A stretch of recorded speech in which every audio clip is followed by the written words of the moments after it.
আসসালামু আলাইকুম। আশা করি সকলে ভালো আছেন। আজকে আমরা বারবার যে কথাটা বলেছিলাম যে নির্বাচনের ডামাডোলের কারণে, নির্বাচনের একটি সুনির্দিষ্ট রূপরেখা বা রোড ম্যাপের কারণে বিনিয়োগ বাজার যে প্রভাবিত হবে তার একটি উজ্জ্বল দৃষ্টান্ত আজকের সকাল।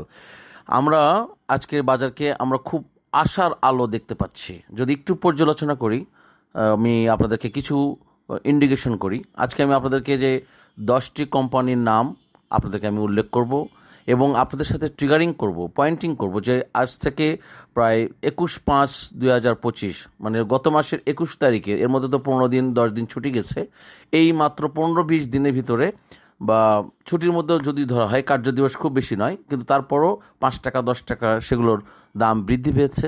বাট পাশাপাশি আমি এখনও বলবো সেগুলোর দিকে আপনারা সুদৃষ্টি রাখবেন, চোখ রাখবেন, আস্থার সাথে আপনারা নিজেদের সাথে কাজ করবেন। কারো কথায়, কারো বিভ্রান্তিতে, কারো প্ররোচনায় প্ররোচিত হবেন না, নিজের সিদ্ধান্তে অবিচল থাকবেন। আর এখানে প্রায় 390টার মতো কোম্পানি রয়েছে।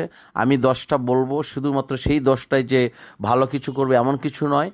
আপনি আরও ভালো কোম্পানি রয়েছে, অনেক কোম্পানি রয়েছে যেগুলোকে আপনি নার্সিং করে বা শুধু মানে একটা সময় দেওয়ার পর আপনি যখন সেগুলোতে আপনার হল্টের দিকে নিয়ে যেতে পারবেন, তখন কিন্তু আপনি সফলতার স্বর্ণ শিখরে যেতে পারবেন। আমরা যে কথাটা বলতে চাই সেটা হচ্ছে যে কোনো আইটেমের দিকে দৌড়াবেন না, নিজেই একটা ধৈর্যশীল হয়ে একটি প্রোডাক্টের পিছনে সময় দিবেন, দেখবেন যে আপনি একটা সময় হল্ট আপনি পাবেন, and that is the your target point. So আলোচনার শুরুতে আজকে আমরা জানি বাজারে একটা ভালো ঊর্ধ্বগতি হয়েছে, প্রায় 60 পয়েন্ট আজকে সূচকে যুক্ত হয়েছে, আবার 400 কোটি টাকার বেশি লেনদেন হয়েছে। এগুলো সব কিছুর পিছনে রয়েছে পলিটিক্যাল স্ট্যাবিলিটি এবং আপনার আগাম নির্বাচনে, অর্থাৎ জাতীয় নির্বাচনের রূপরেখা এবং নির্বাচনের সড়কে বাংলাদেশের অর্থনীতির গতিপথ সঞ্চালিত হবে। যে কথাগুলো আমি আপনাদের বলেছি, সবটা পলিটিক্যাল গভর্নমেন্টের কিন্তু একটা নির্দিষ্ট এজেন্ডা থাকে, তাদের কিছু ইনভেস্টর থাকে এবং বিদেশি ইনভেস্টর থাকে, যে কল ফরেন ইনভেস্টর থাকে, তারা অলরেডি কমিটমেন্ট এবং তাদের নির্বাচনী ইশতেহার রয়েছে যে বিনিয়োগ বাজারকে গতিশীল করবে এবং তারা ভালোভাবে পরিচালনা করবে, যেন অতীতের দিনগুলো থেকে সাধারণ মানুষের দৃষ্টি যেন এই হাইলাইট পয়েন্টে চলে আসে। এবং তারা অলরেডি ঘোষণা করেছেন যে সরকার যারা গঠন করবে, বেশ কয়েকটি মানে সরকার গঠন করার মতো ক্যাপাবিলিটি আছে এরকম পলিটিক্যাল পার্টি, তারা বলেছেন আমরা যদি সরকার আসতে পারি, সরকার গঠন করতে পারি, তো শেয়ার বাজারকে আমরা এমন একটা স্ট্রাকচার দেব যেন দেশের অর্থনীতিতে এই বিনিয়োগ বাজার বেশ উজ্জ্বল ভূমিকা রাখবে। তারা একটা কমিটমেন্ট করেছেন, ইভেন তারা নির্বাচনী ইশতেহারে এই বিষয়টি সংযুক্ত করেছেন। তারা বেশ সফলভাবে অতীতেও এই বিনিয়োগ বাজার পরিচালনা করেছেন। আমি স্পষ্টত কিছু কথা বলি। আরেকটি নির্দেশনা আপনার এসেছে, যে আপনারা জানেন যে প্রায় 60টি কোম্পানিকে অলরেডি বিএসইসি কিছু নির্দেশনা দিয়েছে যে 30 কোটি টাকার মধ্যে মূলধন থাকতে হবে।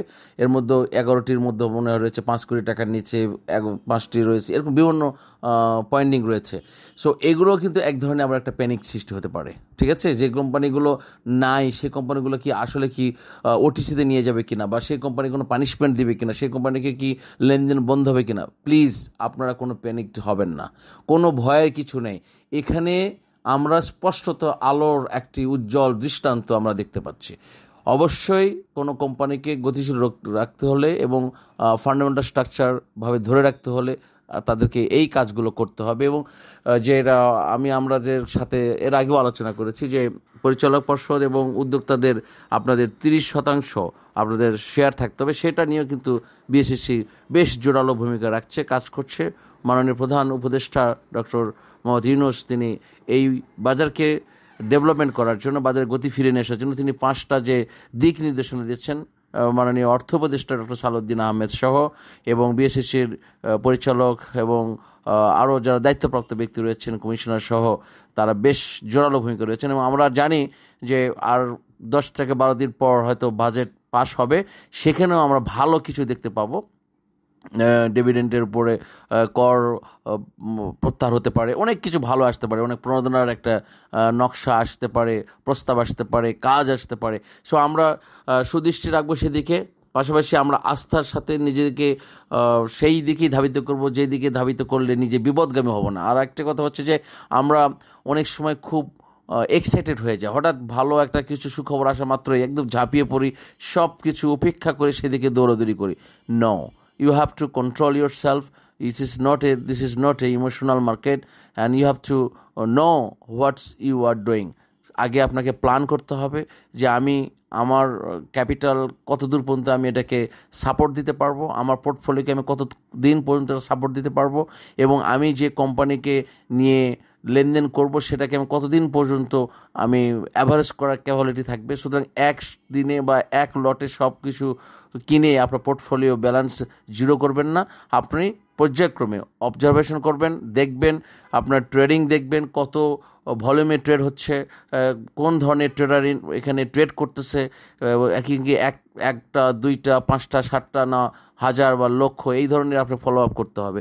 সো আমি আলোচনা আরেকটু চলে আসি মূল আলোচনায়, যে আমরা যদি আজকে 16/6/2025 আজকে যদি আমি ক্লোজিং প্রাইস দেখি এবং 20/5/2025 আমি যদি ডিফারেন্স দেখি, যে আমি যে 10টি কোম্পানি আমি সংযুক্ত করেছি, আরেকটি কোম্পানি সংযুক্ত করেছি, মোট 11টি company.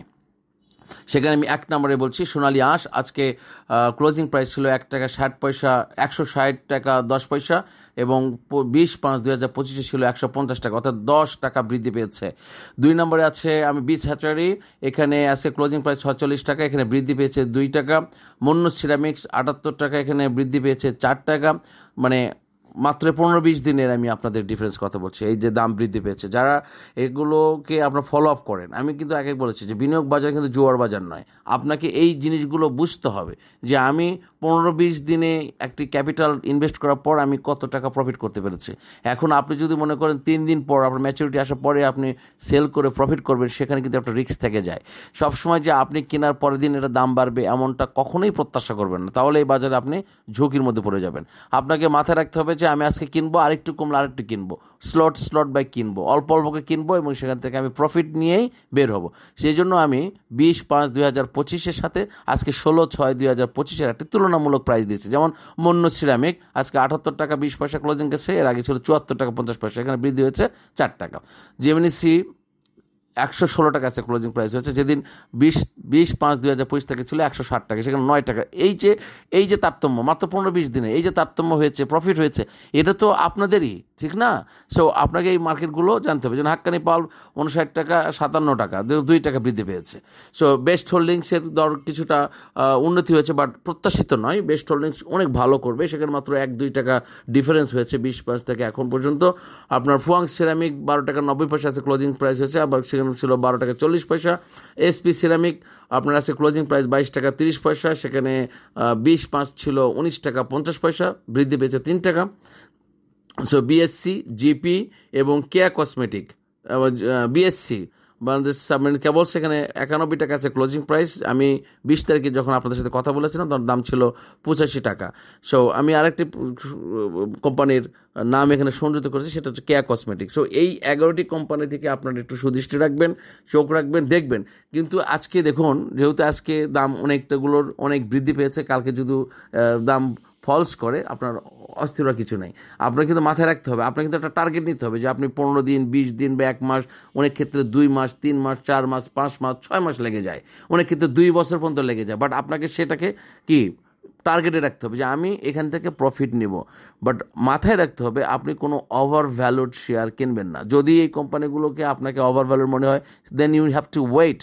There is so many others company, সেগুলোকে আপনি ট্রিগারিং করবেন, ফাইন্ড আউট করবেন যে কোন কোম্পানিগুলো খুব বিলো প্রাইসে রয়েছে, সর্বনিম্ন লাস্ট 52 উইক্সের মধ্যে নিম্ন প্রাইসে রয়েছে, ভালো ট্রেডিং হচ্ছে, আপকামিং নিউজ ভালো আসতেছে, প্রোডাকশনে আসতেছে, ইপিএস গ্রোথ হচ্ছে, পি রেশিও কমে যাচ্ছে, মানে সব কিছু আপনাকে দেখার পর আপনি আপনার সিদ্ধান্ত নেবেন এবং ইনশাল্লাহ ভালো কিছু করবেন। আর একটি সিদ্ধান্ত আপনাকে সবসময় কনস্ট্রাকটিভলি মাথায় রাখতে হবে যে নো প্রফিট নো সেল। আমি প্রফিট না হলে আমি সেল করবো না। এই সিদ্ধান্ত আপনাকে যেন কেউ ভাঙাতে না পারে এবং আপনি নিজের সাথে নিজে কমিটমেন্ট করবেন। সেই জন্য খুব পর্যায়ক্রমে ধীরে ধীরে আপনি কিনবেন, ইনশাল্লাহ আপনার সফলতা কেউ কেড়ে নিতে পারবে না। বিজয় সুনিশ্চিত।